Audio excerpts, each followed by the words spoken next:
다 당원들 남발링게 samla 공감 상에 첨지슈야당 Э, 라버도 Прежде всего, я хочу вас всех поприветствовать. 직 로단다 제비나 전에 남로 사시에기 니마 니버 자리요래 제사 남발링게 sam로래야 남로 사베 그나로래야 자시바당 된주바당 В особенности я хочу сказать следующее. В соответствии с астрологическим календарем Сурпу, сегодня Новый год, День Нового года. И поэтому я хочу пожелать вам, чтобы у вас все было благополучно в этом новом году, чтобы у вас все складывалось хорошо.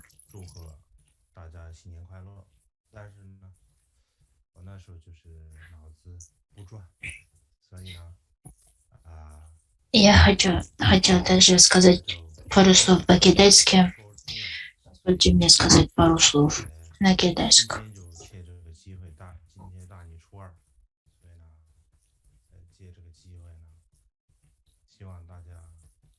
在新的一年里身体健康啊，然后一切顺利啊，然后功德圆满，谢谢。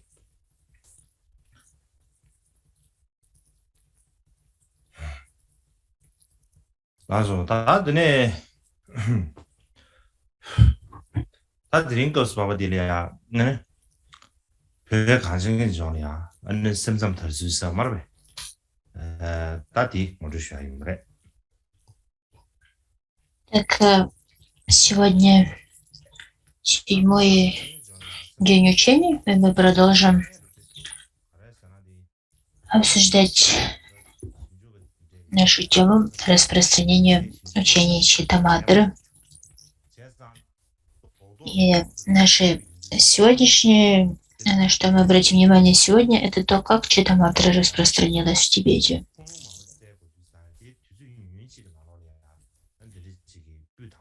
Нелегко рассказывать о том, как Читаматра распространилась в Тибете. Причина этого в том, что я не видел никаких исследований по поводу того, как Читаматра распространялась в Тибете, поэтому, чтобы рассказать об этом, мне пришлось ознакомиться со многими источниками. И это было сложно сделать в такое короткое время. Я постараюсь объяснить это вам как можно яснее.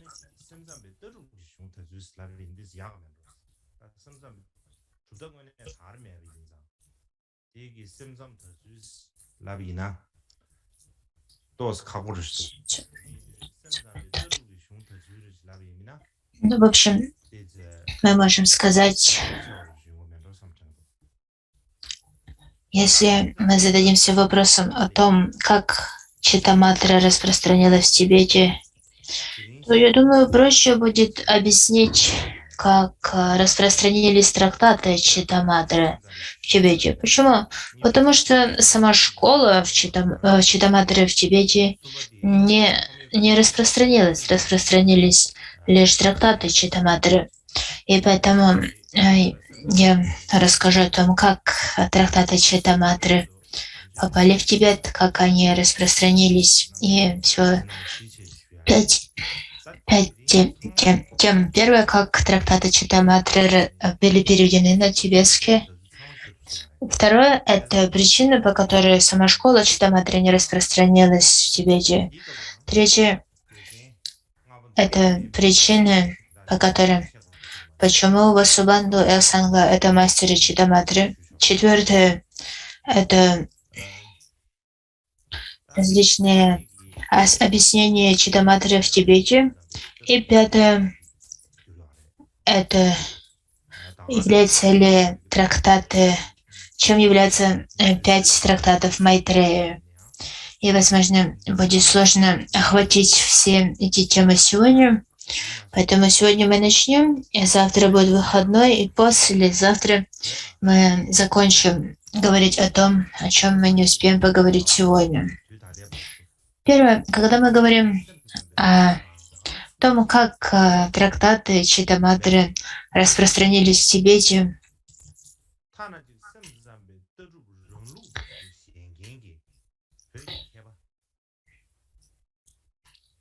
итак, когда мы говорим о том, как трактаты Читаматры распространились в Тибете, говорится, что с того момента, как буддизм распространился в Тибете до настоящего момента, то в Тибете не появилось никакой отдельной школы Читаматры.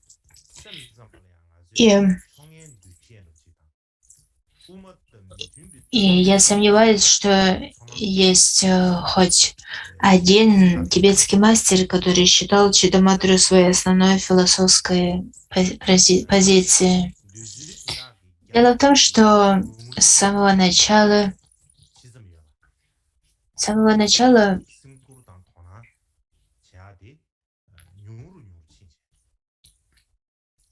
в Тибете распространилась философия Мадхьямаги, и именно эта философия считалась верной и правильной, поэтому все остальное в Тибете не получило своего распространения, и в связи с этим все интересовались лишь Мадхьямагой, и очень мало кто вообще задавался вопросом, в чем заключается суть философии Читаматры. В особенности, когда мы думаем о том, чем является Читаматра, как Читаматра описывается в представлении школы Мадхьямаги и чем Читаматра является на самом деле, то похоже, что тибетцы не совсем справедливо относились к Читаматре. И, к примеру,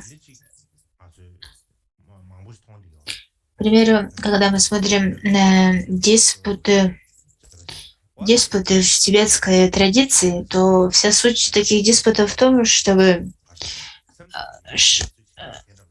опровергнуть воззрение других. Если же в воззрении других есть что-то, о чем нам на самом деле следует задуматься, либо что для нас полезно, мы игнорируем это. Именно этим мы занимаемся, когда дискутируем, проводим публичные диспуты. И к Читаматре мы относимся подобным образом. И по этой причине, если мы хотим изучать философию Читаматры хорошо, то нам необходимо освободиться от концепции о том, чем является Читаматра, и наоборот, зародить в себе интерес по отношению к Читаматре, зародить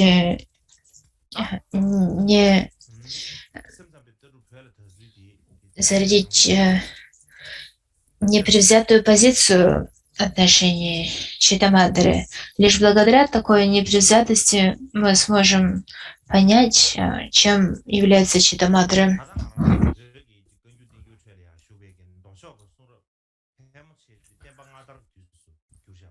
И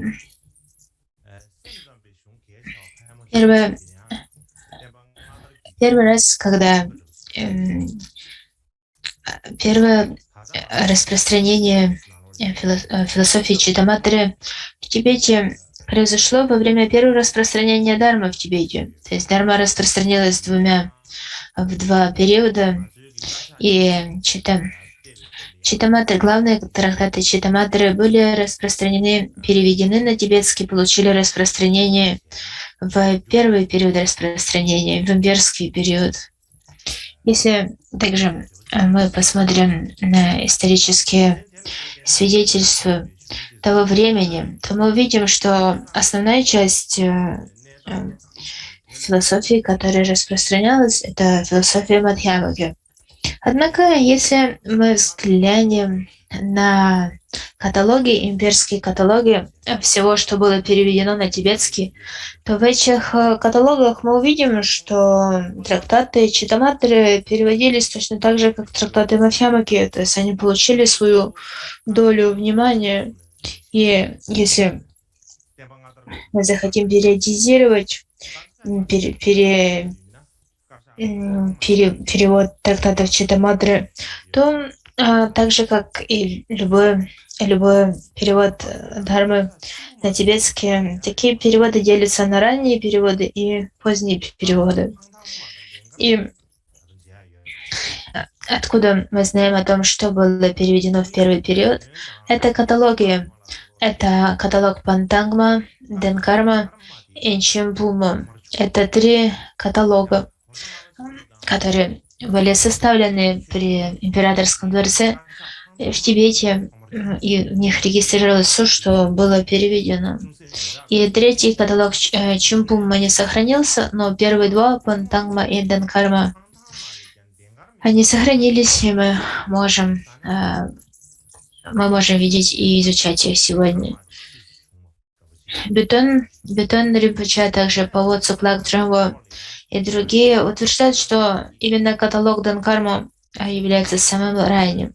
Однако 5-й Далай-лама, также Ситупа Чокиджуне и другие утверждают, что Пантагма является была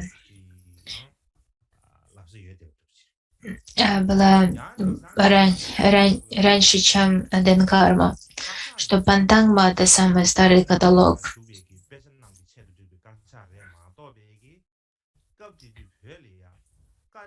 И когда мы смотрим на содержание и на тексты,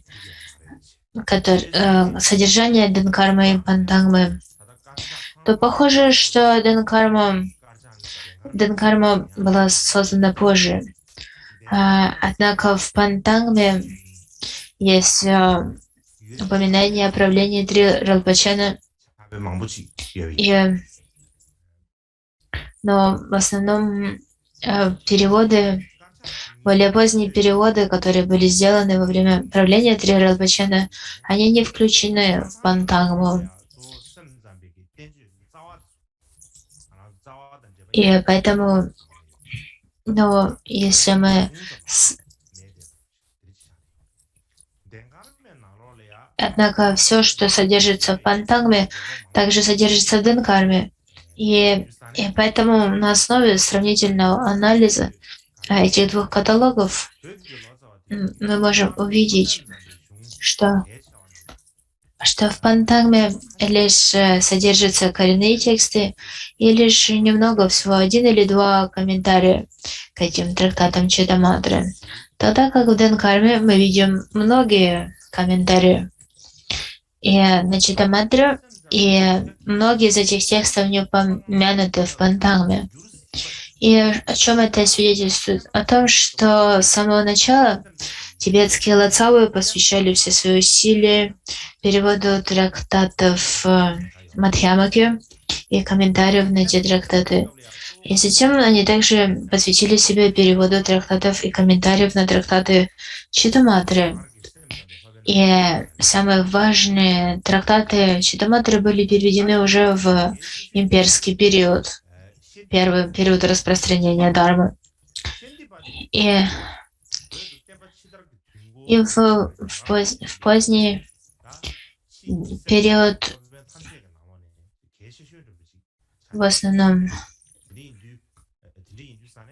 период мастеров Читаматры, более поздних мастеров Читаматры, например, работы Шантипы. И Шантипа был одним из самых важных мастеров Читаматры, которые жили в период позднего распространения. И как раз его работы в основном были переведены в разделе Читаматры в второй период распространения. А также известный трактат Уттара Тантра Кюлама был переведен на тибетский во второй поздний период, а также комментарии на Уттаратантра Шастру и Дharmata Вибхага, эти два комментария, которые были написаны Асангой, они также были переведены во второй поздний период.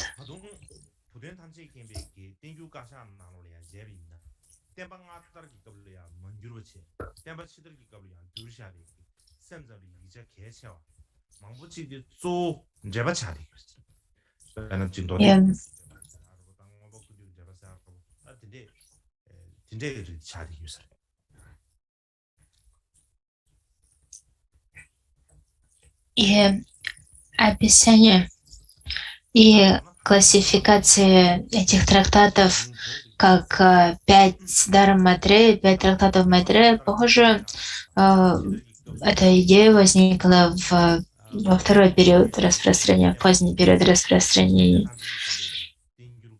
Однако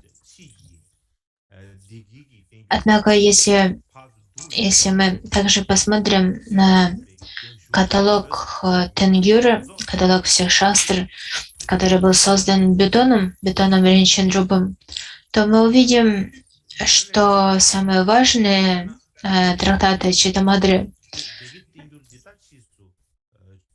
были переведены в ранний период распространения, и среди тех текстов, важных текстов, которые были переведены в более поздний период, это комментарии на Махаяна Сутру Аланкару, а также на Махаяна Самграху и Абхидharma Самучаю. И среди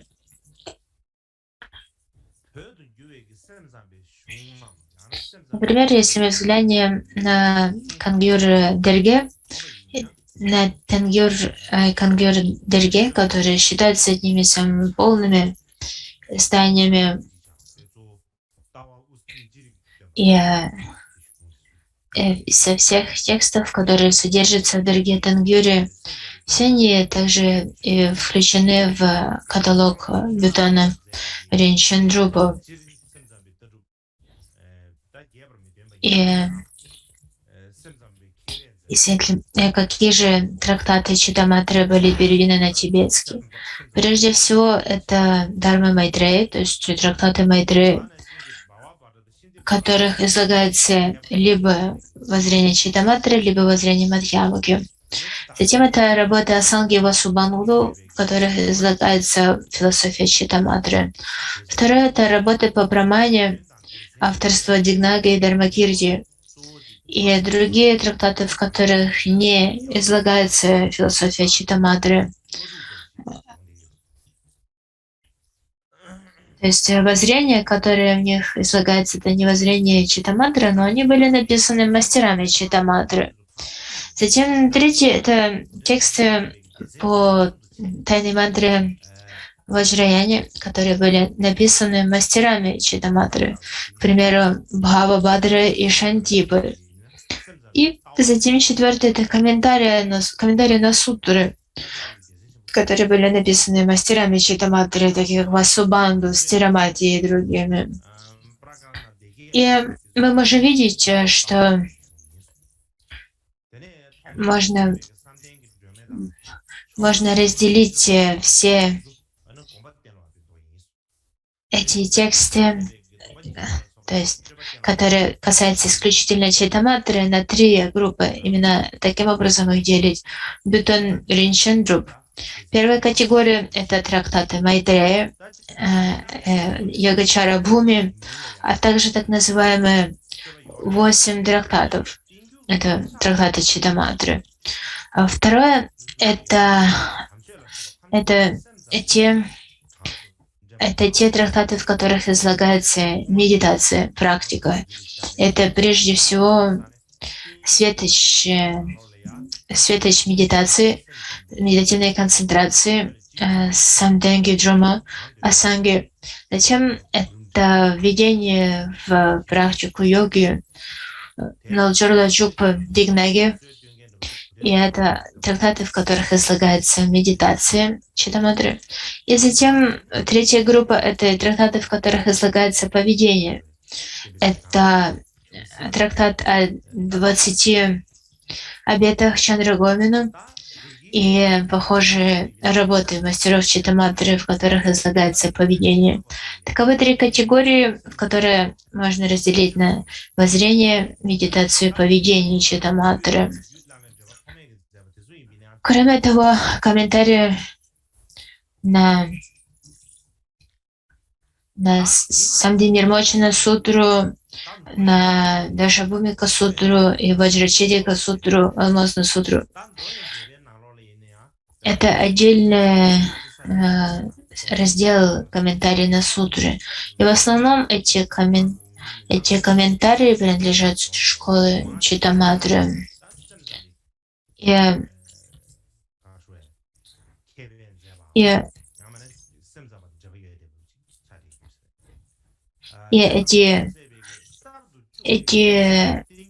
эти комментарии, они выделены в отдельную секцию, то есть они не в разделе Читаматры.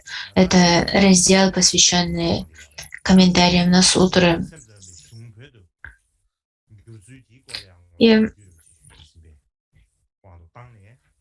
И хотя это комментарии на сутры, эти комментарии были написаны мастерами Читаматры.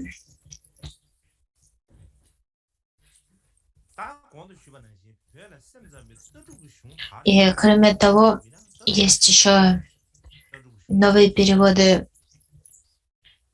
текста Дигнаги, краткое изложение Прагня-парамиты в 8000 строфах, а также трактата Ашвабавы, который называется Нанвай Ченво, гирлянды света. Так, второе, о чем я хочу говорить, это причины, по которой философия Читаматры не распространилась в Тибете. Как я уже объяснил, Читаматра попала в Тибет, однако она не стала независимой школой. То есть ее воззрение не распространилось как воззрение независимой школы. И нельзя сказать, утверждать с определенностью, почему так произошло в древние периоды распространения Дharмы. Почему Читаматра не распространилась? Какова причина этого? И причины, которые я могу назвать, это мое личное мнение. Это не то, что это где-то указано. Так, я думаю, что первая причина, по которой Читаматра не стала независимой школой в Тибете, всего я хочу выделить 4 таких причины. Итак, первая причина, по которой Читаматра не распространилась в Тибете, по причине того, что был определенная политика правителей Тибета, указы, декреты. И в соответствии с древними историческими хрониками Тибета, которые по-тибетски называются баши, хроники эти были созданы во время правления царя Трисонга Дезана. Говорится о том, что в Тибете был этот диспут, дебаты между последователями китайской Чань, традиции Чань, дзенской традиции. Это та школа, которая распространяла идею о внезапном пробуждении. И этот подход к пути Дharмы вступил в конфликт с постепенным пути, стадиями пути, которые излагали индийские мастеры во главе с Камала-Шилой. Все это произошло в 8 веке. И в результате этого диспута, этих дебатов победил Камала-Шила, и именно индийская традиция стадий пути взяла верх. над традицией внезапного пробуждения, которую пропагандировал китайская традиция Чань Зен. И именно в связи с этим царь Трисонгдацин издал эдикт, указ, по которому именно традиция Нагарджуна была объявлена главной, основной традицией Тибета. Это то, что содержится в хрониках. Однако, если было ли это правдой, либо нет, на самом деле это вызывает вопрос, поскольку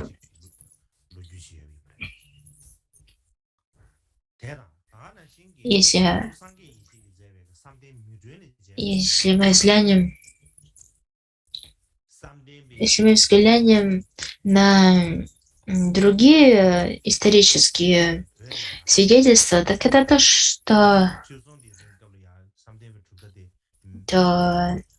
согласно китайским хроникам, верно противоположное. Например, ученик Хашана, то есть того главного мастера Цзэн Чань, который как раз дискутировал с Камалашилой, говорится, что именно Хашан победил в этом диспуте, и что согласно указу императора Тибета, то именно эта традиция Чань должна была распространиться. То есть, что мы можем видеть, что, по крайней мере, можем сказать, что традиция внезапного пробуждения, традиция Чань не была запрещена в Тибете. То есть, нельзя утверждать, что это был указ, декрет императора, по которому была запрещена традиция Чань, и лишь традиция Нагарджуна получила свое распространение. Но как бы там ни было, такие упоминания о традиции Чань мы можем видеть в трактате, который был найден в Дуньхуане, который называется «Светоч ока медитативной концентрации», который написал Нупсанги Еши. Однако вторая причина, которая также заслуживает нашего внимания, это то, что те индийские мастера, которые пришли в Тибет, которые пришли и учили в Тибете, это были в основном мастера Мадхьямаки, не Читаматры. И именно по этой причине эта философия, которую они распространили, воззрение, которое они восприняли, была как раз философия срединного пути Мадхьямаки. К примеру, быстрее всего дарма в Тибете распространялась во время правления царя Трисонгадецана. И самым известным мастером, который пришел в Тибет в это время, это был Шанда Ракшита. Шанда Ракшита был мастером Мадхьямаки, Сватантрики Мадхьямаки. И после него самым важным индийским мастером, кто пришел в Тибет, был Камалашила. Камалашила также был мастером Мадхьямаки. И ни один из них не принадлежал к школе Читаматры. И мы не знаем ни о одном известном мастере Читаматры, который бы пришел в Тибет. Именно поэтому можно сказать о том, что тибетцы не видели особой причины изучать философию Читаматры, поскольку мастера, которые учили Читаматры, были мастерами Мадхьямаки. И благодаря этому влиянию, которое Шанда Ракшита и другие мастера Мадхьямаки оказывали в Тибете, как раз в этот имперский период в Тибете распространялась Мадхьямака Сватантрика, то, что называется йогачара Мадхьямака. И, например, в Тенгюре есть известный текст Лацава Ешиды, который называется Тавай Кепар. Тавар Кепар — различия воззрения, седант, школ, философских школ. И в этом трактате говорится, что, основываясь на трактате Йогачары Асанги, который объясняет воззрение Читаматры, Кемпу по имени Шандаракшита написал свой трактат о Срединном пути, который называется Мадхьямака Аланкар «Украшение Срединного пути». И этот трактат излагает воззрение в гармонии с традицией Читаматры, утверждая, что на относительном уровне сознание существует, однако на абсолютном уровне сознания не существует. Не существует как самосущее, независимое сознание. То есть это нам говорит о том, что Сватантрика Мадхьямака объясняла относительную истину в соответствии с воззрением Читаматры, тогда как они объясняли абсолютную истину в соответствии с Мадхьямакой.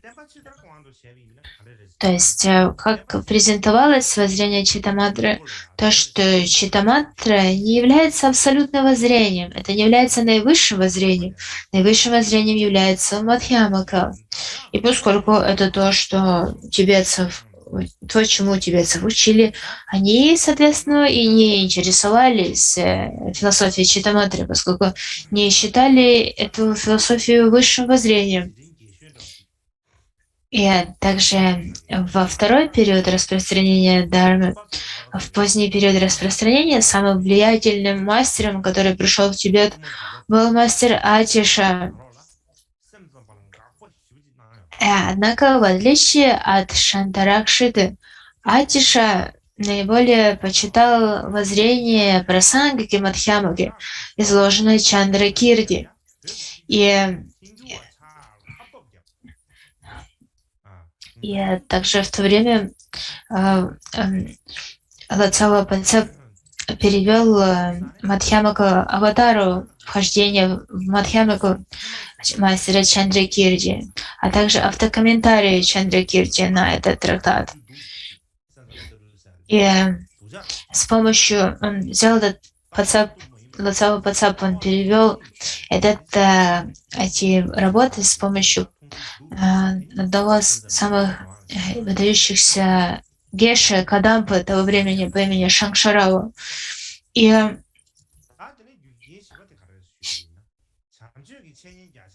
в этих трактатах было столько опровержений философии Читаматры, что все тибетцы поспешили стать последователями философии Прасангика Мадхьямаки и стали считать именно изложение Чандракирти как наиболее авторитетным.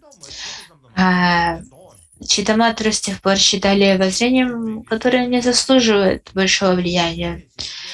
И отношение к Читаматре стало еще хуже, чем раньше. Четвертая причина, по которой Читаматра не получила распространения в Тибете, связана с трактатами Майтрея. Дело в том, что трактаты Майтрея, это что называется 5 дарм Майтрея, 5 трактатов, они процветали в Тибете. И поскольку их традиционно считают принадлежащими авторству Майтрея, что именно Майтрея преподал эти трактаты, а в воззрении Майтрея невозможно найти никаких дефектов и недостатков. Соответственно, эти трактаты Майтрея ценились очень высоко. Но это не помогло распространению философии Читаматры. И скорее произошло противоположное. Поскольку сложно было утверждать, что в этих трактатах содержится что-то нелогичное, поскольку Майтрея является наместником будущего Будды. И поэтому трактаты Майтрея излагались как воззрение Срединного пути. То есть это глубокое воззрение, изложенное в трактатах Майтрея. Все это крутилось, перекручивалось таким образом, чтобы показать через эти трактаты именно воззрение Мадхьямаки.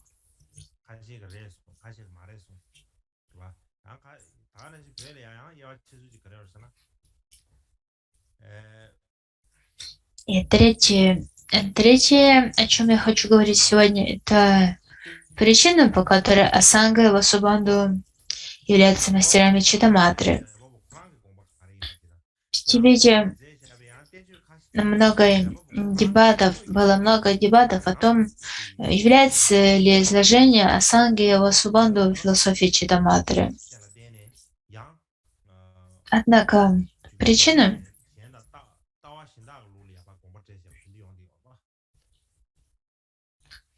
и также есть это разделение на воззрение автора, а также воззрение трактата. То есть не обязательно, что то, что хочет сказать трактат, соответствует с воззрением самого автора, поскольку великие мастера, они могут создавать трактаты на различные темы и излагать что-то в соответствии с воззрениями, которые сами не считают абсолютными лишь для того, чтобы принести благо другим. Именно с этой идеей связаны дебаты о том, принадлежат ли Асанга и Васубанду к философии Читаматры. И для нас важно понимать обе стороны этого конфликта. То есть есть те, кто утверждает, что Асанга и Васубанда не являются философами Читаматры, нам следует понимать их объяснения, их причины.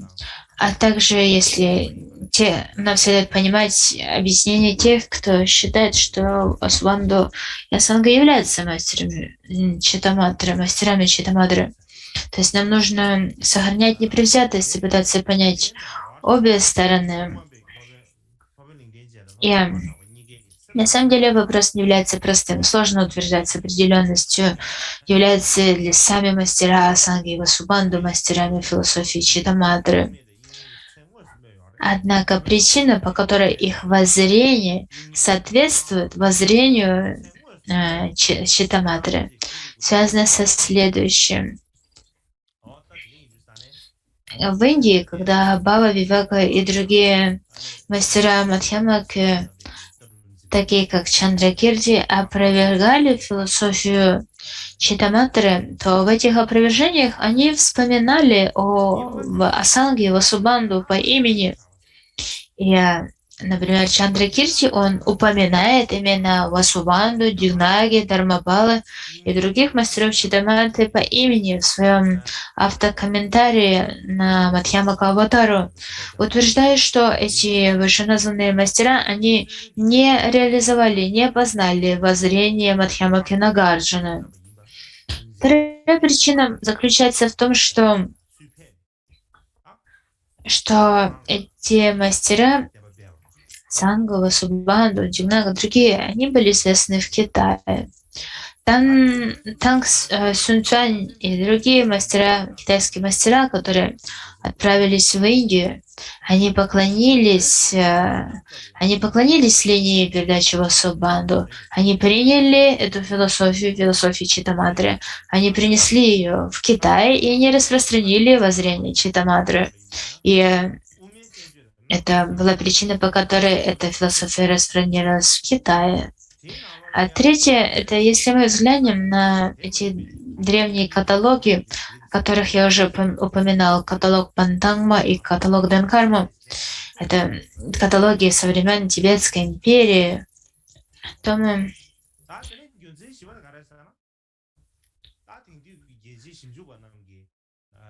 в этих каталогах содержатся отдельные секции, отдельные разделы для трактатов Читаматры. То есть, например, 5 трактатов Майтрея, Йогачара Буми и другие работы Асанги, Васубанду, прочих мастеров Читаматры, они помещены в разделы, посвященные исследованию сознания, не посвящены в разделы, посвященные Мадхьямаке, Срединному пути. Именно поэтому можем говорить, что Асанга и Васубанду не считались мастерами Мадхьямаки, они считались мастерами Читаматры.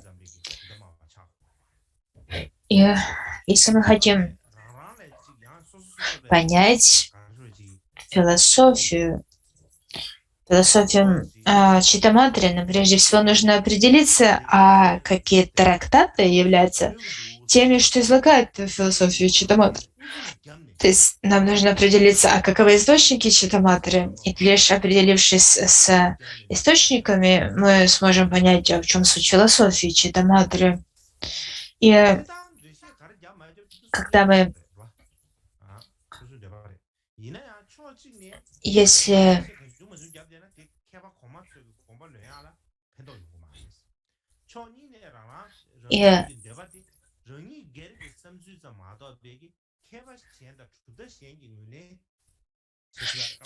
и, именно для этого нам следует изучать трактаты, для того, чтобы понять, что в них говорится. Если же мы используем трактаты не для того, чтобы их понять, не для того, чтобы понять воззрение мастеров прошлого, а лишь для того, чтобы найти аргументы для усиления наших собственных мнений, наших собственных утверждений, то на самом деле это совершенно не полезно.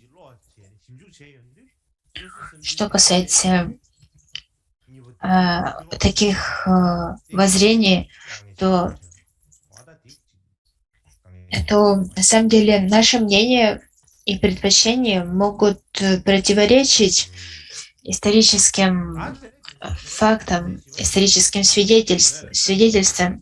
Мы можем утверждать что-то одно, Читаматры, однако если мы взглянем на свидетельства в истории, то мы увидим, что наши мнения, возможно, и не совпадают с теми свидетельствами, которые у нас есть, свидетельствами из истории. Итак, четвертое, о чем я хочу говорить, это объяснение Читаматры в Тибете. Итак, у вас, возможно, возникает вопрос, что в Тибете вообще никак не обсуждалась философия Читаматры? Нет, это не так. Всего, как говорится, в Тибете выделяют 4 философские школы, 4 седанты. Это Вайбашика, Саудрантика, Читаматра и Мадхьямака.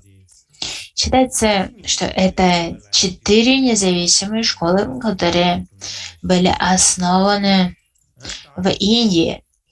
И значит, цитаты в трактатах, которые говорят нам о том, что именно так и было, что в Индии существовали эти 4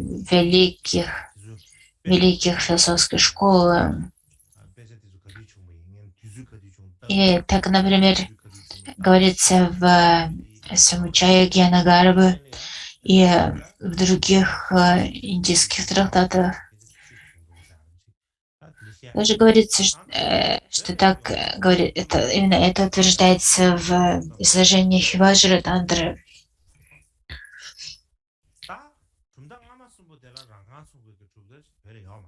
Однако, чтобы понять, правдивы ли эти утверждения, также нужно определиться с тем,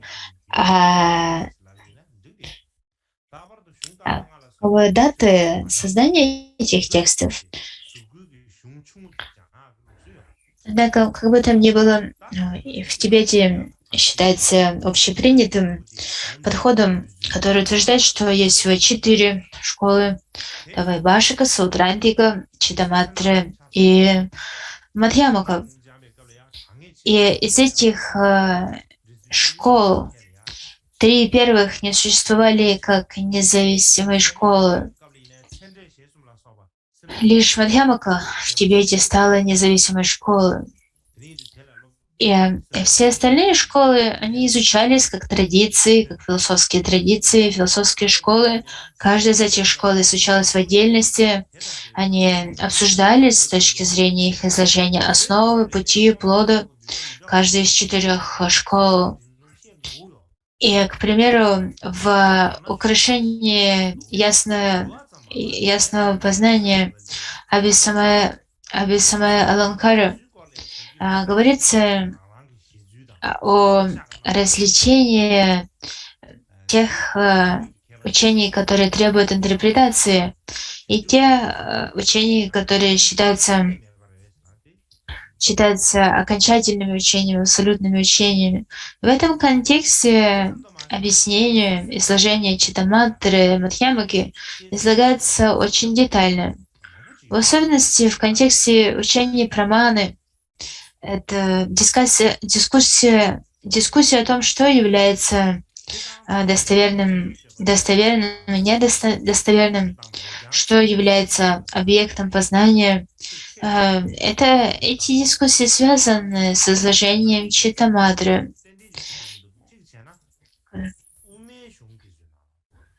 И каждый мастер пытался объяснить, чем является Читаматра по-своему, привести несколько примеров. Позже в Тибете вместо терминов йогачара больше популярность получил термин Читаматра, только ум. Однако на самом деле так было не всегда, поскольку в ранний период распространения именно и название Вигняна Вада был более распространен, чем название Читтамадра. К примеру, в тексте, излагающем философские школы, у Пелосела говорится, что те, кто объясняет объекты как внутренние, либо те, чьи трактаты по Абхидхарме следуют изложению в Йогачара Бхуми, называются Йогачары Читаматры. Итак, всего в Тибете есть 3 утверждения касательно того, кто основал Читаматру. Первое — это то, что основателями Читаматры были мастера прошлого. Второе — это то, что Читаматру основал защитник Майтрея. И третье — это то, что Читаматру основали Асанга и Васубанду. Утверждение, что Читаматра была основана мастерами прошлого, принадлежит Джанангу Таранатхе и другим мастерам.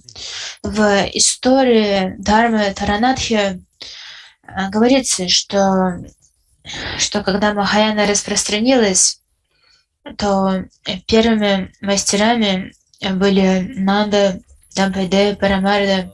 Именно они распространяли традицию йогачара.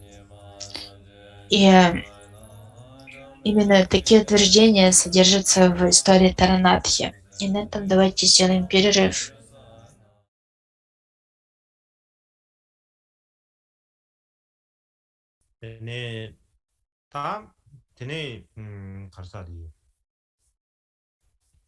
샘자베게 꼴이야 시스 베기 개발주 시스 그래요 이 배수좀 쉬어하지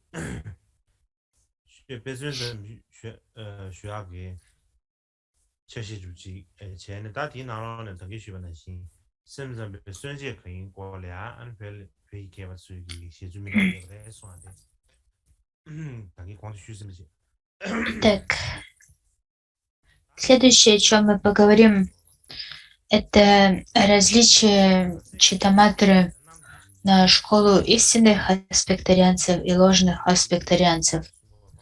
Тех, кто считает, что аспекты даром истинно существуют, а те, что считают, что они не существуют.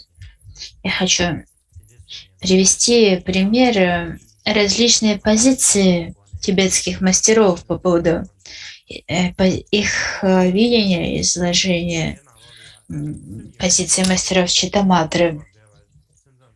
Когда мы говорим об этих внутренних разделениях в середине школы Читаматры, то обычно они разделяются на истинных аспектарианцев и ложных аспектарианцев. Итак, в чем разница? Что истинные аспектарианцы утверждают, что проявления являются истинными и они являются аспектами ума. А ложные аспектарианцы утверждают то, что аспекты проявления не являются истинными, поскольку они всего лишь проекции ума.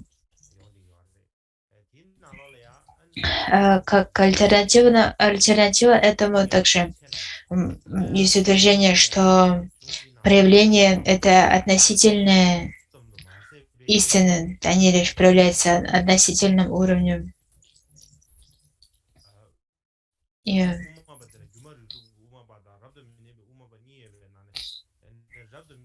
И это разделение на истинных аспектарианцев и ложных аспектарианцев, которые я описывал,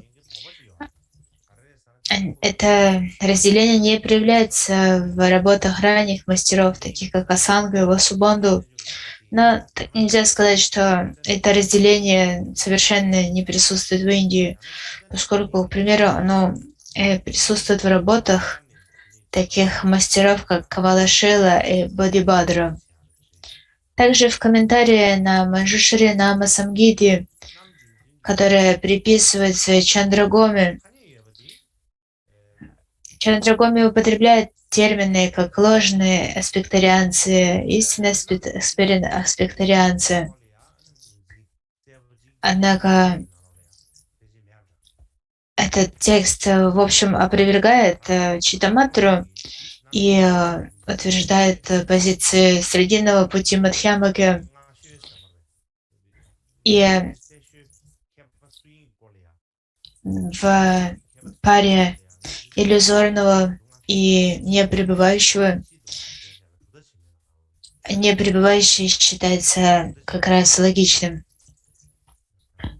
И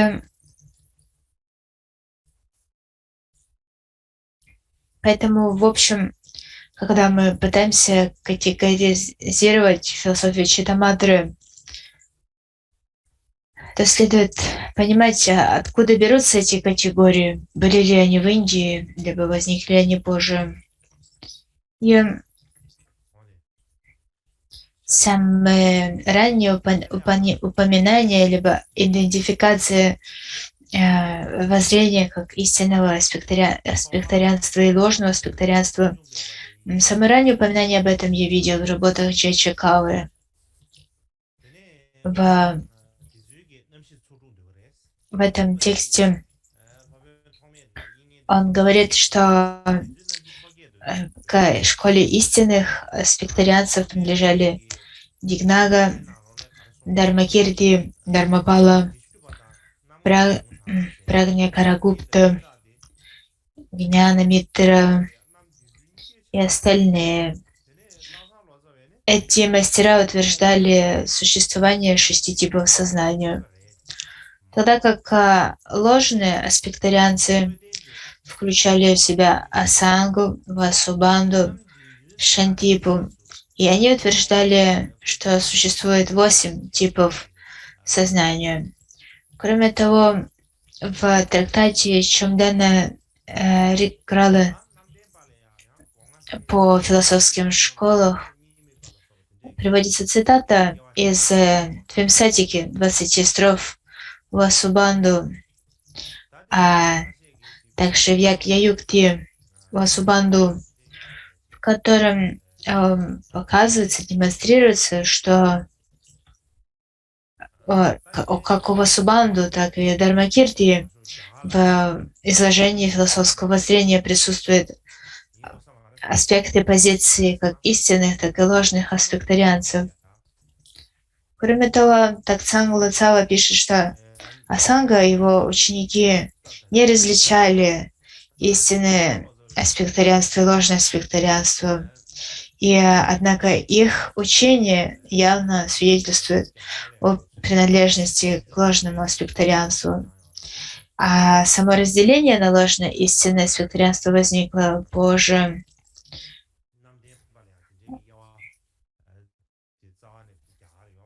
Однако нельзя со всей определенностью утверждать, что это разделение не присутствовало в Индии. К примеру, иногда истинное аспектарианство разделяется на три части. То, что называется школа разделенного яйца, равенство воспринимаемого и воспринимающего и недвойственное множество. И некоторые ученые утверждают, что это изобретение тибетских философов, и этого разделения не было в Индии. Однако нет, в этом нельзя утверждать категорично, поскольку все три упоминаются в в Мадхьямака Аламкаре Шантаракшиты. И также Таксан Лацава объясняет это, что все три позиции присутствовали в Индии. Кроме того, важно взглянуть на презентацию Белук. Возможно, важно, я объясню это позже детально. Однако, если мы сможем понять китайскую традицию, то тогда нам будет яснее это различие. Почему? Потому что в тибетских текстах это различие между истинными и ложными аспектарианцами не так явно.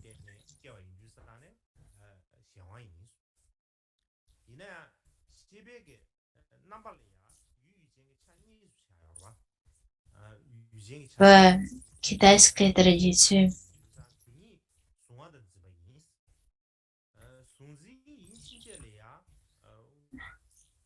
ложное аспектарианство объясняется с двух позиций.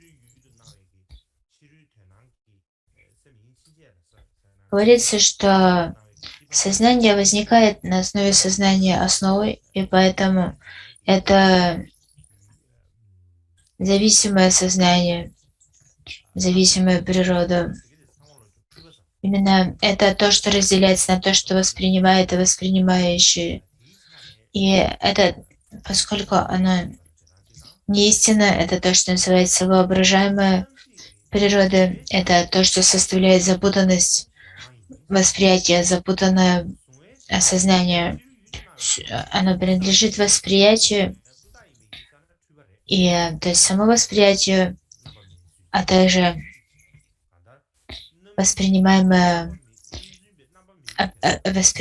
объекты, все это является проявлением запутанности, все это не существует на самом деле. Это один из способов объяснения ложных аспектарианцев. Кроме того, можно сказать, что само то, что воспринимается, зависит от ума, и само воспринимаемое является проявлением запутанности. И если мы попытаемся понять, как эти объекты, воспринимания объекты являются не истинно существующими, то в объяснении истинных аспектарианцев как субъективные, так и объективные аспекты ума, все это является принадлежащее к зависимой природе, и поскольку субъективные и объективные аспекты не существуют сами по себе, поэтому они все являются зависимыми. В Тибете обычно утверждается, что все мастера Читаматры говорят, что ум истинно существует. Это преувеличение, поскольку если говорить, что ум истинно существует, это значит, что все воспринимаемое умом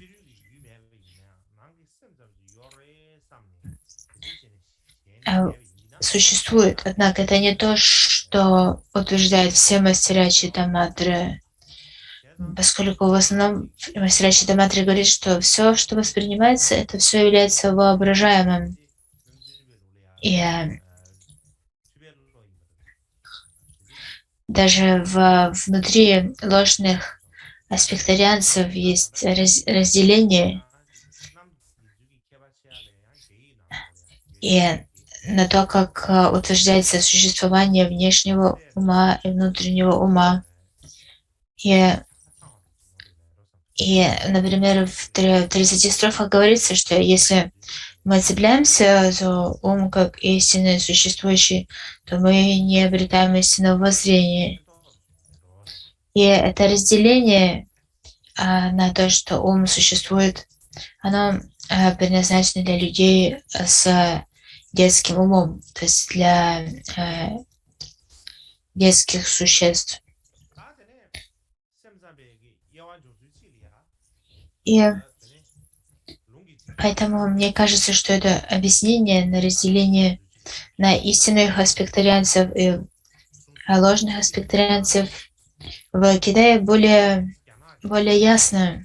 В Тибете оно не совсем ясно излагается, и поэтому много неверных пониманий, что же действительно утверждается в Вастираме Читаматры. Кроме того, Читаматра разделяется на две другие группы.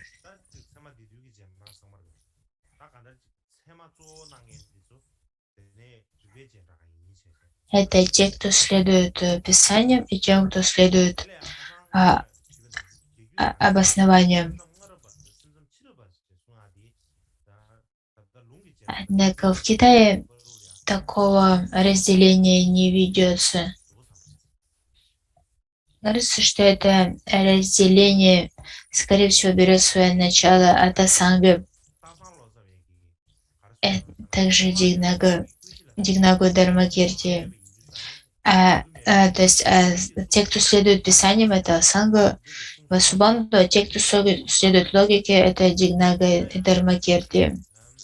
И это разделение совпадает с разделением на раннее Читаматру и более позднюю Читаматру, поскольку именно разделение ведется на тех, кто следует логике, и те, кто следует Писанию, то есть не ранние мастера, они не опираются на эту новую систему логики, развитую Дигнагой и Дharmakirti. И такое разделение, оно хорошо известно в Тибете.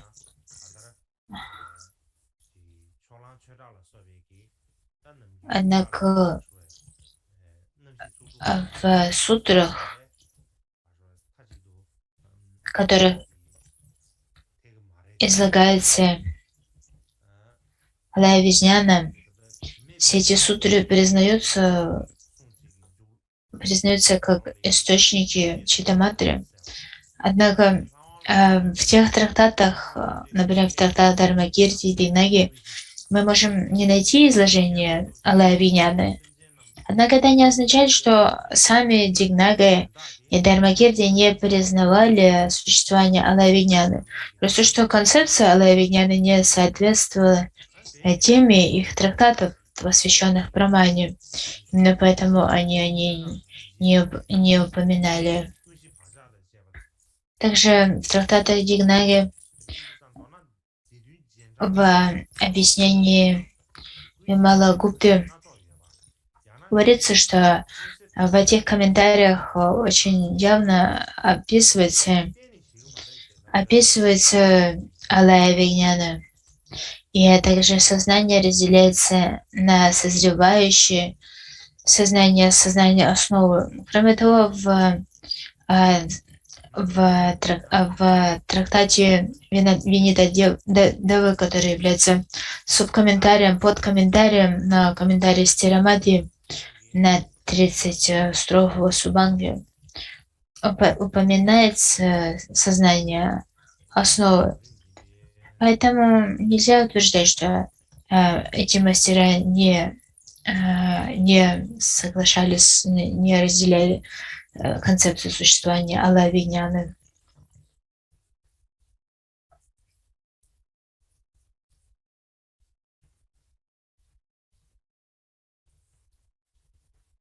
Если мы взглянем на то, что утверждала Чанкья Ролпа Доржи и другие ученые Гюлук, подождите минутку, я покажу вам слайд.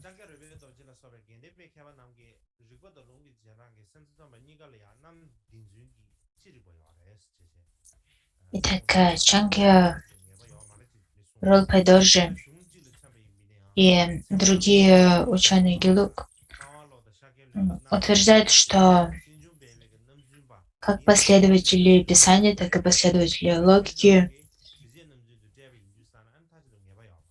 принадлежат, что среди последователей логики, последователей по Писанию, они принадлежат как к истинным аспектарианцам, так и к ложным аспектарианцам, то есть их нельзя классифицировать определенно. К примеру, в комментарии на Ацемы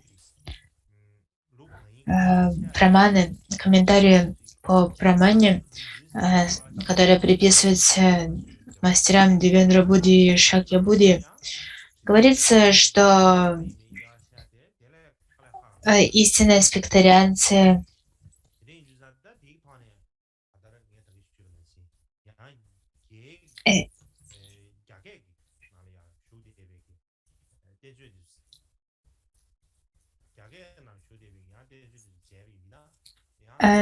в комментарии на Праману Девендра Будди и Шакья Будди объясняют это как истинное аспектарианство, тогда как Прагня Гупта объясняет это как ложное аспектарианство. И кроме того, мастер Дармотара объясняет это как загрязненное ложное аспектарианство. То есть не совсем ясно, каким образом на это смотрит философия Гюлу. Но как бы там ни было, когда мы обсуждаем трактаты, которые считаются, в общем признаются как трактаты Читаматры, то первыми среди них являются 5 трактатов Майтрея. И если мы хотим понять, чем является воззрение Читаматры, нам следует понять воззрение Майтрея. Однако, как 5 трактатов Майтрея объяснялись в Тибете, есть много различных традиций объяснения этих трактатов, и между ними есть много споров. К примеру, есть те, кто утверждает, что Махана Сутра Аламкара Мадья Мадьянта Вибага — это трактаты Читаматры, тогда как Уттаратантра Шастра Абисама Аламкара — это трактаты Мадхьямаки. И если мы взглянем на воззрение касательно трактата Дharma Вибага, то одни считают это трактатом Читаматры, а другие утверждают, что это подраздел учения Уттаратантра Шастры и принадлежат к срединным пути. К примеру, такие мастера, как Далпопа и Шакья Чогдан, утверждают, что все 5 трактатов Майтрея принадлежат к срединному пути. Точно так же рядовой Шону Лодру утверждает, что все 5 трактатов — это Читаматра. Что касается Джетсункапы, то Джетсункапа говорит, что Мадьянда Вибага и Дharma Вибага, а также Абисама Аламкара и Махана Сутра Аламкара — это трактаты Читаматры. А, а, Цанкапа говорит, что Мадья Мадьянта Вибага, Дharma Дharмата Вибага, а также Махана Сутра Аламкара — это трактаты Читаматры, тогда как Абисамая Аламкара — это трактат, это Мадхьямака Сватантрика, тогда как Уттаратантра Шастра принадлежит Прасангика Мадхьямаке. То есть из этого мы видим, что даже в Тибете не было однозначной позиции, как категоризировать, классифицировать 5 дарм, 5 трактатов Майтрея. И, возможно, это одна из причин, почему Читаматра не распространилась. Но главная традиция в том, что в нем содержится утверждение того, что сознание истинно существует.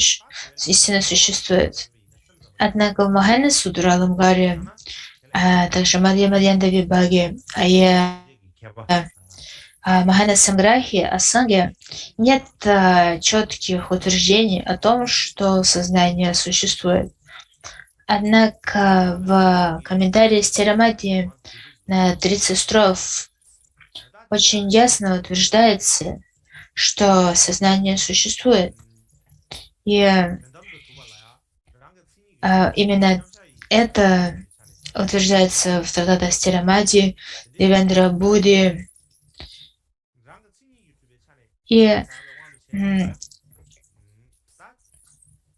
именно поэтому мы должны разделять, что утверждают комментаторы Читаматры.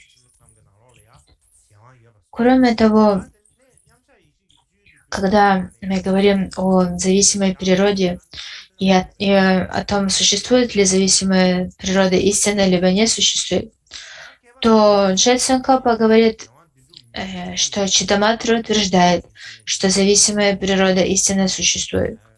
И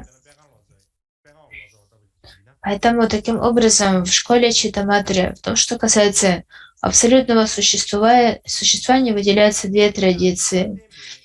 Истинное существование согласно с характеристикам, своим лакшанам, а также истинное существование как определяемое как объект медитации, мудрости медитации. То, что касается первого, в Бодхисаттва Бхуми, а также Махана Самграхи объясняется, что зависимая природа существует. То, что касается второго, Мадья Мадьянта Вибага утверждает, что зависимая природа не существует на абсолютном уровне. И некоторые ученые говорят, что утверждают, что согласно объяснению Читаматры, зависимая природа не существует истины, и только абсолютная природа, истинно установленная природа существует.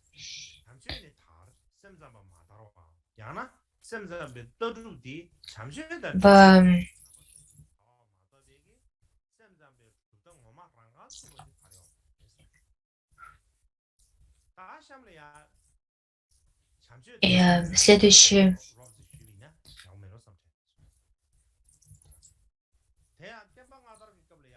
То, о чем я сейчас говорю, это распространение 5 трактатов Майтрея в Тибете.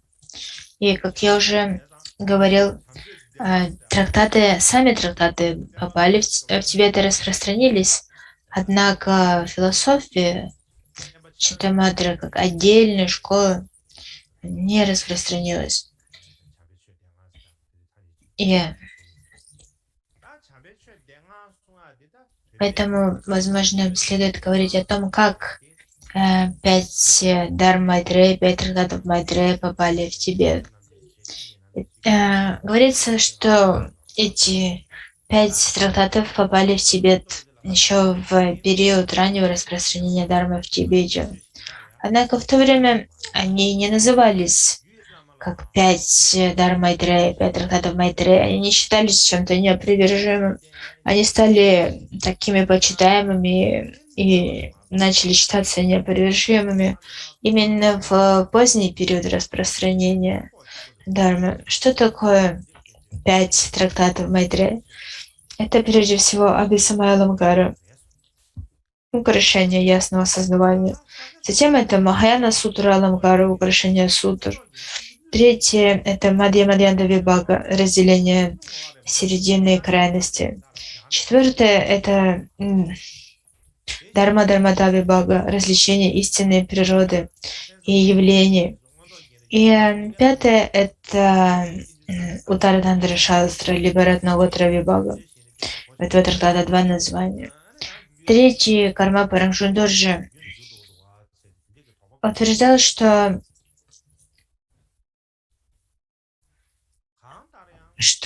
лишь в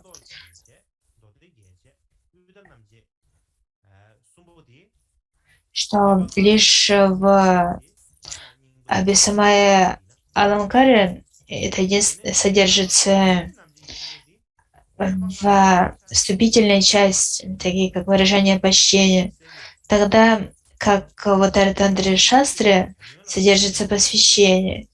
И поэтому третий Карма Парамшундорджи рассматривал все 5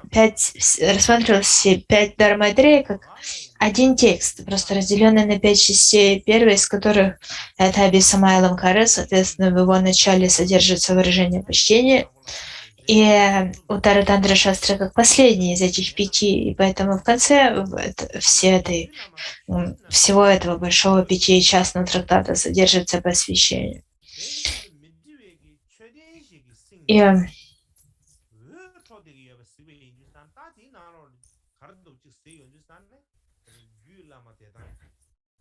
однако, в любом случае, говорится о том, что Абхисамайя Аламкара и Махаяна Сутра Аламкара, а также Мадья-Мадьянта Вибхага были переведены на тибетский в период раннего распространения Дharмы в Тибете. Тогда как Дharma-Dharmata Вибхага и Уттаратантра Шастра мы не можем найти в древних каталогах. И согласно разъяснению Володсавы Шонупала в синих аналах, Дharma-Dharmata Вибхага и Уттаратантра Шастра не были хорошо известными трактатами. Но дело в том, что в то время они также не были хорошо известны в Индии. Это были очень редкие тексты, редкие трактаты. Однако нельзя утверждать это с категоричностью, что не было вообще никакого знания об Уттаратантра Шастра и Дharma-Dharmata Вибхага в Индии. Утверждать такое было бы очень сложно. К примеру, Дharma-Dharmata Вибхага не было переведено на китайский в древнее время. Оно переведено намного позже, лишь в 20 веке, китайским мастером по имени Чопа. Однако в том, что касается Уттаратантры Шастры, был переведен на китайский в VI веке, еще до того, как он был переведен на тибетский. Однако, что говорится по поводу этого трактата в Китае, то, что он этот трактат приписывается Стирамати.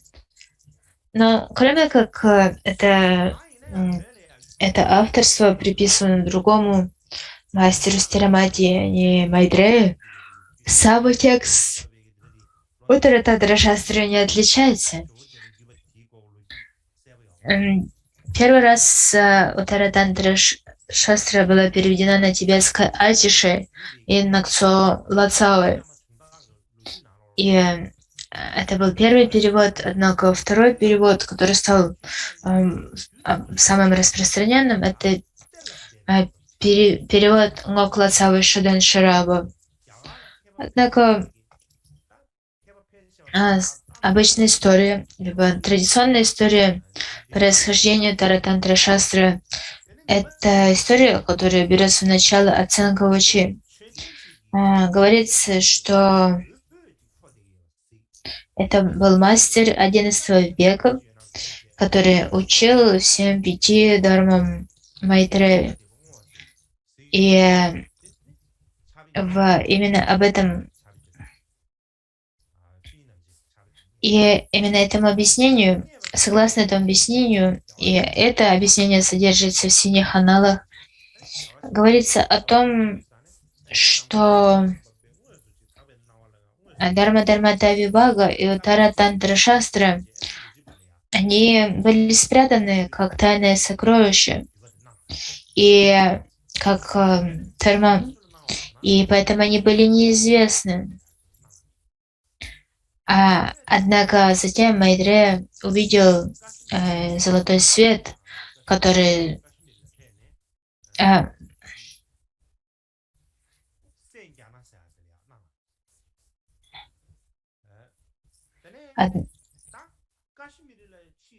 однако затем Майтрея увидел ясный свет, который сиял из тубы. И именно в этой ступе он открыл эти трактаты как дharma. И говорится, что у Майтрея был ученик по имени Гавай Джакпа. И он отправился в Кашмир, где передал это учение Гняне. А затем Ngok Лоцава и Ценкавачи, они оба были учениками Джапа Ngоши. И они отправились в Кашмир вместе. И Ngok Лоцава изучал много текстов, но говорится, что Ценкавачи изучал лишь трактаты Майтрея. И он вернулся в Тибет раньше, чем мог. И учение, которое он распространял, это преимущество собрания Уттара Тантра Шастры. Говорится, что именно на основе этого распространилась медитативная традиция 5 дарм Майтрея.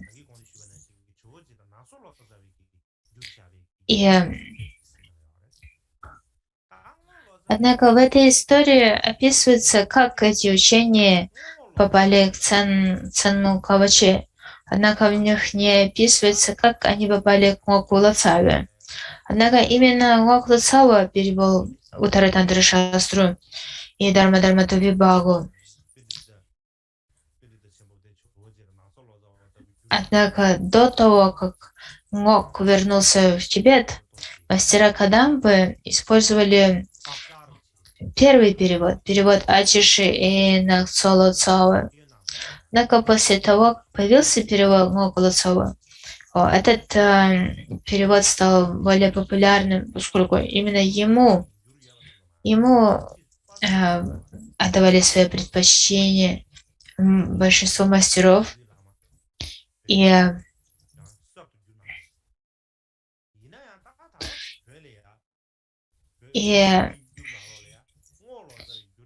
есть упоминание о том, как ученики Ачиши говорили, почему вы предпочитаете перевод какого-то Лоцавы Ngoka, если есть перевод великого Ачиши.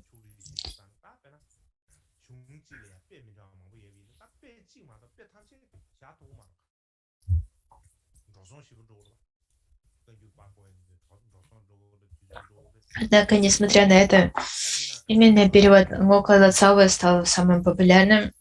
И кроме того, этот перевод Ачиши и Наксо Лоцавы больше, возможно, утерян и больше не существует.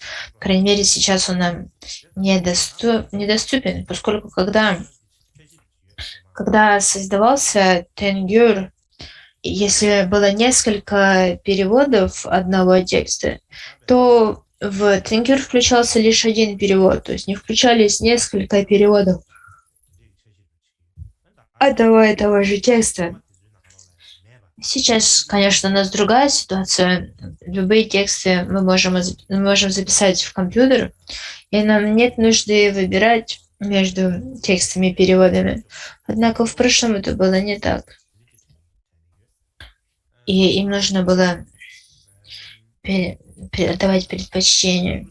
У меня есть такая идея создать новые кангюр и тенгюр. И если у нас есть различные переводы одного и того же текста, то я хотел бы включить их все. Например, у нас есть рукописи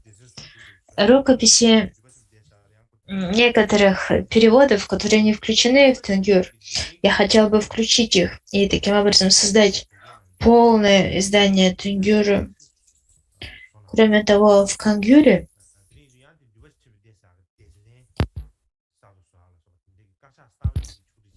там много разделов, например, раздел Аватамсаки, раздел Ратнакуты и другие.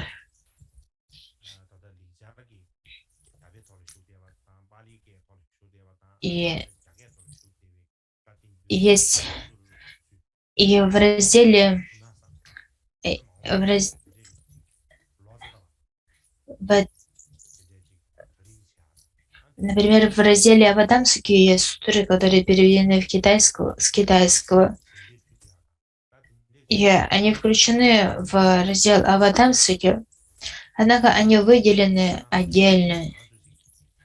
И кроме того, в тенгюре есть тексты, которые переведены с пали. И если бы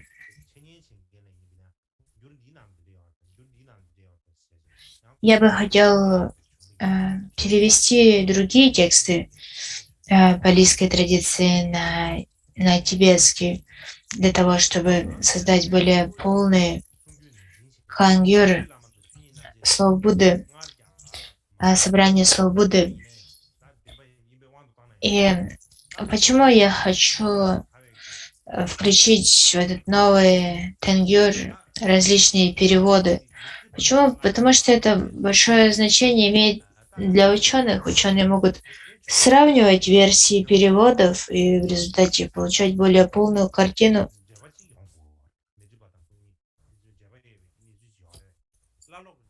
Однако, как бы там ни было, если это правда, что Уттаратантра Шастра и Дharma Вибхага не были популярными в Индии, что они были открыты как дharma, как скрытые сокровища Майтрибы, то поскольку Атиша и Майдрипа были современниками, между ними должна была существовать связь. Например, связь как учителя и ученика. А поскольку не совсем ясно, как эти учения были переданы Атише, как Атиша получил эту передачу на эти учения. И поэтому важно изучить этот вопрос. А получил ли Атиша свою традицию от Майтрипы? То есть происходит ли эта передача от Майтрипы, либо есть еще одна какая-то отдельная линия передачи, которую получил Атиша, независимо от Майтрипы? Это важно изучить. Связана ли традиция Майтрипы с Атишей? Кроме того, поскольку у нас есть два перевода Дharma Вибхаги, то важно понимать, что это за переводы. К примеру, перевод Атиши и Накцо Лацоу – это прозаический перевод в прозе. Тогда как самый известный перевод этого трактата – это стихотворный перевод Шамала Цавы Сунгеги Алсану. Однако сложно представить, что существовали два различных оригинала на санскрите. Один из них в прозе, а другой в стихах. Поскольку обычно, как осуществлялись переводы, прозаические тексты переводят в прозе, а стихотворные тексты переводят в стихах. И Жарма Лацело в том, что касается его философской принадлежности, то он был учеником Ngoka Лодена Шираба, а также многих других переводчиков. А в том, что касается линии сущностных наставлений, он был учеником Падамба Санге. И говорится, что он отправился на гору Пяти Пиков, Водэншань в Китае, и не вернулся в Тибет. В том, что касается сборника Дигнаги по Прамана Самучая, то есть автокомментарий к этому трактату Прамана Самучая, который переведен двумя переводчиками. И среди индийских мастеров, которые отправились в Тибет, говорится, что кашмирский пандита Шакешри также передавала линию сущностных наставлений по пяти дармам Майтрея. Однако эта традиция была утеряна. Я хочу показать вам этот слайд, поскольку мое объяснение, походу, не было таким ясным.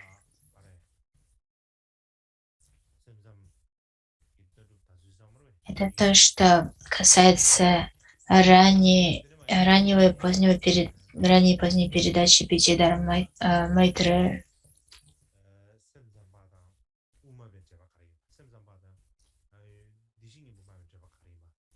Мне кажется, что этого достаточно на сегодня. На этом, наверное, все. Завтра у нас будет выходной, а послезавтра я буду говорить об оставшемся материале о распространении Читаматры в Тибете. Кроме того, остался вопрос о связи Читаматры Мадхьямаки и о связи Читаматры со школой природы Будды. Я уже упоминал кратко связь Читаматры с Мадхьямакой, но мне следует объяснить это более подробно, а также следует рассмотреть связь Читаматры со школой природы Будды. И после этого